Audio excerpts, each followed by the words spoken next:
जो पिछली बार यूडीएफ में थी वो इस बार एलडीएफ में गई और वो अपने आप में एक बड़ा बदलाव बड़ा माना जा रहा था, बड़ा फायदा बताया जा रहा था। वो पिनराई विजयन साहब को वो फायदा दिख भी रहा है। तो कांग्रेस वो एक अपना घटक जो है वो नहीं बचा पाई थी गठबंधन से जाने में, और उसका भी नुकसान वहाँ पर होता दिख रहा है। तो कांग्रेस के लिए कहीं से अच्छी खबर नहीं है। बीजेपी थोड़ा अभी तक के आंकड़ों में बंगाल के थोड़ी सी निराश ज़रूर होगी, क्योंकि कांटे की टक्कर से अब फासला ज़्यादा होता जा रहा है। 122-92 का मतलब 30 सीटों का फासला हो चुका है। 215 सीटों की जो रुझान आए हैं, 30 सीटों को का फासला हो चुका है। टीएमसी 122 पर आगे और 92 पर बीजेपी आगे। अच्छा कर रही है, पिछली बार तो 3 सीटों पर ही थी। अच्छा कर रही है, लेकिन सरकार बनाने की जो उम्मीद थी उतना अच्छा अभी नहीं कर रही है। बार बार शिशिर बजोरिया साहब कह रहे हैं कि ये शाम तक इंतजार करिए, अभी बहुत सारे राउंड होने बाकी हैं। बिल्कुल सही है, लेकिन कुछ तो उलटफेर होता दिखे शिशिर साहब। शाम तक जरूर इंतजार करेंगे, लेकिन कुछ भी उलटफेर होता नहीं दिख रहा। बिल्कुल किशोर जी, मैं अभी जल्दी से एक आंकड़ा देखा। यहाँ पर हर विधानसभा में औसत 80% वोट पड़ा है 2.5 लाख मतदाताओं में। तो 2 लाख मतदाता, 1,90,000 से 2 लाख मतदाताओं ने हर विधानसभा में अपना मताधिकार का प्रयोग किया। अच्छा, इस बीच शिशिर साहब ये बता दूं मैं आपको कि दूसरे राउंड के बाद भी नंदीग्राम से शुभेंदु अधिकारी आगे हैं। जी बोले आप। पोस्टल बैलेट अब खत्म, पोस्टल बैलेट तो अभी दिन में भी चलेगा, मगर अभी तक जो रुझान आया है वो 1% से भी कम बैलेटों का आया है। 1% लगभग है आया है, क्योंकि ईवीएम के रुझान तो आपके पास अब आने चालू हो रहे हैं। अब आप देखिएगा। तो मैं इसलिए बड़े आराम से बैठा हूं कि सरकार हमारी आ रही है। उसका कारण एक ही है कि अभी जो ये आप फासला देख रहे हैं ये केवल 1% मतगणना पे है। फिलहाल अभी 2 राउंड की जो खबर आई है नंदीग्राम से, उसमें 4,500 से ज्यादा वोटों से शुभेंदु अधिकारी आगे चल रहे हैं। बड़ी खबर ये ममता बनर्जी के लिए बड़ा झटका। वोटों की गिनती में 4,557 वोटों से 2 राउंड के बाद शुभेंदु अधिकारी ममता बनर्जी से आगे चल रहे हैं। पहले राउंड में भी शुभेंदु अधिकारी आगे रहे, दूसरे राउंड में भी शुभेंदु अधिकारी आगे रहे हैं। अभी कई राउंड होने, कई सीटों पर तो 30 राउंड से ज्यादा होने। तो ये समझ लीजिए अभी तो बहुत ये शाम तक जाएगा मामला। लेकिन फासला जो है रुझानों में बढ़ता हुआ 130 टीएमसी 87 बीजेपी। अब काफी फासला हो गया शिशिर साहब, काफी फासला हो गया है। 130-87 का फासला बहुत होता है। 130 या अभी तक 30 सीटों का फासला था, अब ये 43 सीटों का फासला हो गया।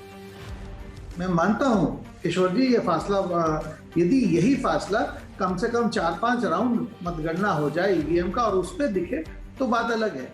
मगर अभी मैं फिर बोलता हूं दर्शकों के लिए कि 1% लगभग मतगणना हुआ है। 1%। मैं आशिका के पास जाऊंगा। आशिका जी, आप कुछ बतानी थी? देखिए, कालीघाट में हूँ, हालांकि सड़कें खाली है, पर चुनाव के परिणाम कारण नहीं है, कोविड कारण है। और इसके साथ ही लगातार ममता बनर्जी फ़ोन पर संपर्क पर है जो भी कैंडिडेट्स हैं उनके साथ, और मतगणना पर भी पूरी नज़र। यहाँ पर अंदर ही कालीघाट में उनका जो घर है वहाँ पर उन्होंने ये कहा जा सकता है कि अपना जो वॉर रूम है वो तैयार कर रखा है, वहीं से पूरी नज़र रखे हैं। और पार्टी के सभी नेताओं को ये कहा गया है कि जो भी कैंडिडेट्स हैं तो वही काउंटिंग सेंटर्स के अंदर जाए, बाकी कोविड नियमों को मानते हुए भीड़ कोई भी ना जुटाए। और विक्ट्री रैली पर भी जो है उन्होंने ये कह दिया है, साफ निर्देश दिए हैं कि कोई भी जो है जश्न ना मनाए। और इसके साथ ही जो नंदीग्राम की बात है, जैसा कि पहले भी मैंने आपसे कहा कि पूरा बंगाल एक तरफ और नंदीग्राम एक तरफ, तो 2 राउंड्स की जो है मतगणना हो चुकी है और शुभेंदु ने लीड ले रखी है। ये बड़ा झटका टीएमसी के लिए हो सकता है। भले ही टीएमसी आगे हो, लेकिन नेता जो है ये खबर सुनकर ज़रूर मायूस होंगे कि नंदीग्राम, जिसको कि बंगाल का सबसे बड़ा संग्राम कहा जा रहा था, वहाँ ममता बनर्जी पीछे चल रही हैं। किशोर जी हाँ, ममता बनर्जी नंदीग्राम से पीछे चल रही हैं 2 राउंड के बाद। ये अपने आप में बहुत बड़ी खबर बंगाल से। लेकिन एक और आंकड़ा है बंगाल में जिस पर लोगों की नज़र बनी हुई है, जो आंकड़ा अब धीरे धीरे अगर फासला ऐसा ही रहता है आगे तो वो भी अहम बन रहा है। वो है 3 फिगर्स में पहुंचने का आंकड़ा, यानी 100 पार करने का आंकड़ा बीजेपी के लिए। अभी तक रुझानों में 100 पार नहीं किया है बीजेपी ने। ये शिशिर साहब हमारे साथ हैं। प्रशांत किशोर साहब ने कहा था कुछ भी कर लीजिए 100 पार नहीं करेंगे, अभी तक तो नहीं कर रहे हैं। किशोर जी, मैं आपको बोलूं, बहुत दावे के संग बोलता हूं, 100 पार तो छोड़ दीजिए, हमारी सरकार आ रही है, बहुमत की सरकार आ रही है, हम अभी भी एकदम सुनिश्चित। तो 100 के तरफ तो हम देख ही नहीं रहे, क्योंकि हम सरकार बनाने की तरफ, वो बहुमत की सरकार बनाने के लिए हम आगे बढ़ रहे हैं। नहीं, 100 की तरफ तो हम देख रहे हैं, क्योंकि प्रशांत किशोर साहब ने कहा था।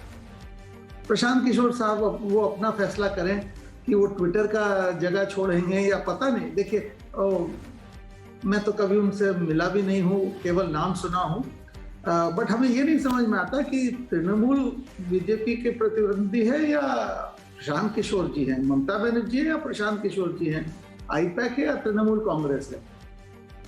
अब वो तो खैर उनकी रणनीति वो जाने, मगर मैं एक बात फिर से दोहराता हूँ, अभी भी आप देखिए कुछ राउंड का और मतगणना होने दीजिए। जैसे मैं आपके सब ये आंकड़े दिया, जहां पर लगभग 80 विधानसभा 25 से ऊपर राउंड के हैं, और जबकि टोटल बने हर विधानसभा में 2 लाख मत पड़ा है, तो 1% के ऊपर बादल देवनाथ जी अभी खुश हो सकते हैं, क्योंकि शायद यही एक वक्त है उनका खुश होने। जी, एक चीज जो